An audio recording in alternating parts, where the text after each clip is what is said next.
comparer des mangas qui n'ont rien à voir, c'est inutile. Non, je te jure, ça va être constructif. Ouais, il a raison, c'est ton bête. Goku, il bosse Luffy, quoi.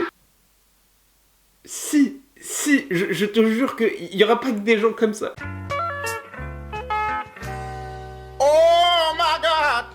Bon allez c'est parti pour savoir entre One Piece et Dragon Ball, lequel des deux te fait plus kiffer ta vie? Lequel des deux tu choisirais si t'étais sur une île déserte? Alors pour commencer, Eiichiro Oda il l'a bien dit, qu'à plusieurs reprises, c'était Toriyama qui avait inspiré son travail. Dans tous les cas, One Piece s'arrêtait jamais One Piece sans Dragon Ball. Donc, Dragon Ball ça reste le meilleur pour moi. Non mais gros, calme-toi, c'était pas ma question, mais je suis désolé. Mais qu'est-ce que vous racontez? Tonton Mens il a raison. Beaucoup répondent que DBZ a posé les bases. Mais c'est pas vraiment la question, on parle de la qualité de l'œuvre. En fait, ici, Osef de savoir qui a posé les bases de qui, encore une fois, tu vois. L'objectif, c'est pas de dire que Dragon Ball est meilleur que One Piece ou que One Piece est meilleur que Dragon Ball. En fait, on va simplement mettre en exergue une vision globale, dégager une tendance, donc il faut le prendre comme tel. Difficile à dire, Tonton Benz. Je ne les ai pas connus au même âge. Donc, difficile d'être objectif. Quand on parle de Dragon Ball, il y a la nostalgie qui entre en compte. C'est pour ça que dans cette vidéo, il faut jeter la nostalgie. Tu vois, tu prends la nostalgie que t'as en toi, tu la jettes. Comme ça, t'es objectif. C'est pas facile, mais il faut. Et Oda, avec son manga One Piece, dans 10 ans, quand ça sera fini, ça va devenir culte, c'est sûr. Ça va même peut-être surpasser Dragon Ball. Attendons sa fin pour juger, parce qu'on peut être surpris par la fin. J'ai en exemple directement le cas Naruto, mais c'était un truc de ouf. Pour moi, Naruto, quand je le lisais au début, je me disais, mais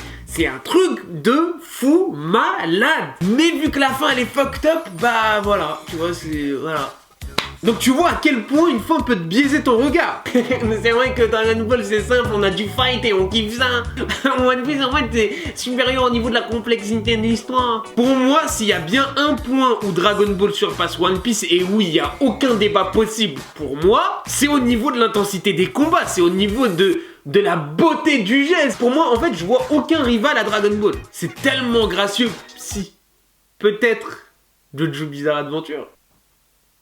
Ah non mais, petit résumé de l'histoire de Dragon Ball Z, pif, paf, pouf, boum. Alors c'est vrai que les combats ils sont là et qu'il y a beaucoup de combats et qu'on kiffe ça de toute façon, mais là tu simplifies carrément trop le truc, arrête d'abuser. J'adore Dragon Ball, hein, de vrais combats avec un univers simple. J'adore One Piece aussi, hein, mais c'est trop enfantin pour moi, tu vois. Moi je suis une brute, une vraie. Après l'univers est riche mais long à s'installer, tu vois. Moi je suis une brute, une vraie. Alors c'est clair que c'est coloré, il y a du voyage, il y a des bateaux, il y a de la mer, il y a du sable, mais quand tu vois du fanservice, merci Robin et Nami, des ponts qui traversent des thorax, rest in peace. En plus quand t'es dans un jeu politique de pouvoir où il y a des ficelles qui vont de tous les côtés, Yanko, Shishibuka, etc. Non, faut avoir une certaine maturité pour aborder l'œuvre et pour bien la comprendre. Et au contraire, One Piece, je trouve que c'est cool sur ça parce que autant tu peux l'aborder de manière très naïve, et tu vois, tu perds pas en termes de suivi de l'histoire, mais autant tu peux t'y intéresser plus en profondeur et avec un peu plus de recul. Et là, tu profites à 100% de l'œuvre. Par contre, j'avoue,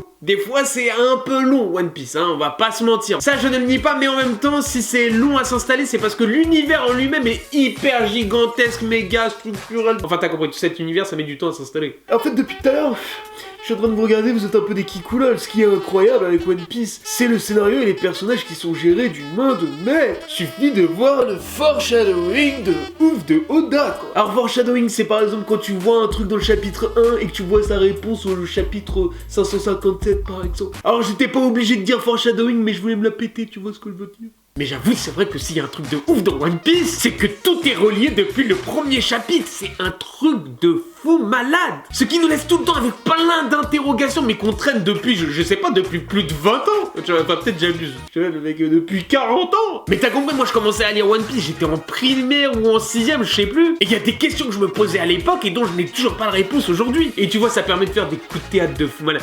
Franchement, j'ai un de ces respects de ce côté pour Oda, mais vraiment de fou malade, quoi. Rien que pour le fait qu'il ait installé des ficelles de 20 ans, ce ouf. Je sais pas, il faut lui ramener un morceau de la planète Mars. Ça serait bien comme récompense, je viens de l'inventer, mais...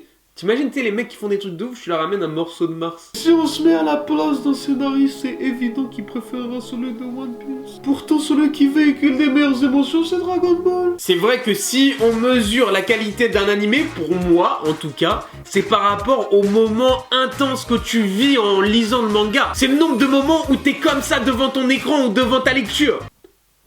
Oh putain. Je te jure, je pense qu'on devrait comptabiliser le nombre de... Oh putain. Et après, tu calcules le ratio de... Oh putain. Et là, tu sais si l'animé est meilleur que l'autre. C'est une bonne unité de mesure, elle rigole pas. Et c'est vrai pour le coup que dans Dragon Ball, mais le nombre de scènes intenses qui m'ont fait pleurer, frissonner. Pense à la transformation de Goku en Super Saiyajin. Wow. Le sacrifice de Goku face à Cell. Le Kamehameha père-fils. Le sacrifice de Vegeta, frère. Waouh, je te jure, là, au moment où je l'ai, je te jure, j'ai des frissons. Mais dans One Piece, on a aussi eu le droit à des moments de ouf. Et ça, il faut surtout pas le zapper. Genre Luffy, quand il sauve Nami, c'était pas un truc de ouf. Quand Robin, elle demande de l'aide à tous les Keepers. J'ai pleuré, voilà. C'est bon, t'es content? J'ai chialé à ce moment-là. La mort d'Ace. La disparition des Mugiwara, tu sais, à la fin, quand Luffy se claque la tête sur le sol, c'était... ça m'a dévasté, oh. Alors la question, est-ce qu'il y a un plus gros ratio de frissons dans Dragon Ball que dans One Piece? Perso, ça me paraît plutôt équilibré entre One Piece et Dragon Ball de ce côté. Ouais, mais voilà Luffy. Putain, j'ai commencé à faire... On va dire raciste. J'ai vu que c'était un Renault, j'ai fait un accent du Sénégal, frère. T'es un raciste, Tonton, t'es un raciste. Voir Luffy devenir une légende, c'est plus intéressant que voir Goku devenir une légende. Luffy, la légende dans son manga, et Goku, le héros dans son manga. Là, c'est pas pareil. Alors là, gros, je suis carrément d'accord avec toi. Parce que la différence entre Goku et Luffy, c'est vrai, c'est que Luffy, lui, il a un but précis et à long terme. Ça veut dire que Luffy, depuis le premier chapitre jusqu'à aujourd'hui, il poursuit exactement le même objectif. Et du coup, à chaque fois que tu le vois se dépasser, c'est en vue d'atteindre cet objectif. Ce qui rend la chose plus excitante pour nous, parce que oui, parce qu'à chaque fois qu'il évolue dans sa puissance, etc., on se dit, tiens, il a encore fait un pas supplémentaire vers l'objectif ultime, le One Piece. Que Goku, lui, à côté, à chaque fois qu'il power up, ça va plus être vers un objectif moyen terme, tu vois, par rapport à l'arc. Tu vois la différence ou pas? Du coup, moi, personnellement, j'éprouve plus de plaisir à voir Luffy power up que Goku. Donc c'est pas grave. Dis-moi toi ce que t'en penses. J'ai pas dit que c'était la vérité vraie. Dis-moi toi ce que t'en penses en commentaire. Et me dis pas un caca nerveux si t'es pas d'accord. Je suis d'accord, mais niveau perso badass et transformation, DBZ est trop loin quand. Oh, Lilian 31 m'a lâché un tweet. Eh quand même, t'as des persos sacrément badass dans One Piece aussi, il faut pas l'oublier. Je pense directement à Shanks qui arrive et qui termine une guerre en disant « Fermez tous vos gueules !» Mais mon frère, quand tu regardes ça, t'es comme ça.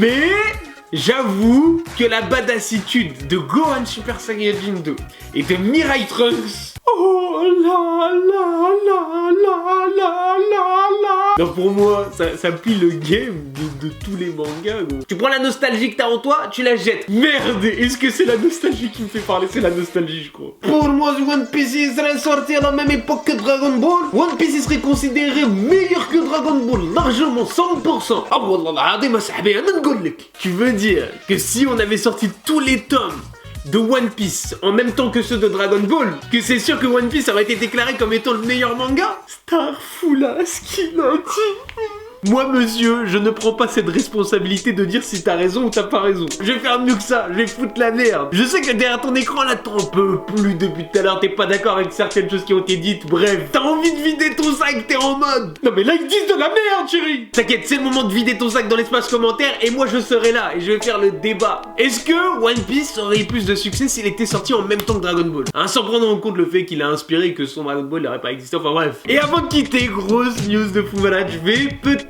Inch'Allah, commencer à faire des reviews sur les chapitres de One Piece. Voilà, c'est dit. Donc si t'es fan de One Piece, abonne-toi. Sinon t'as loupé ta vie. Je te jure que ça va être cool. Abonne-toi. Abonne-toi, s'il te plaît, abonne-toi. Et si t'as kiffé la vidéo ou pas, ou si tu m'aimes bien, si tu veux bien m'aider, ça te prend que même pas une demi-seconde, lâche un like. Et sur ce, moi je te dis à très bientôt, continue de kiffer ta live de Fou Malade. Et je te dis à très vite, ma gueule. Allez, tchuss. Le gars qui design leur chat, il mange des guêpes, c'est sûr. Sérieusement, le mec c'est un psychopathe, on est d'accord, mais comment ce truc-là, il peut sortir de ta tête, sérieux? Le mec, je l'imagine comme ça. Je vais faire un ça avec 2 hommes de femmes.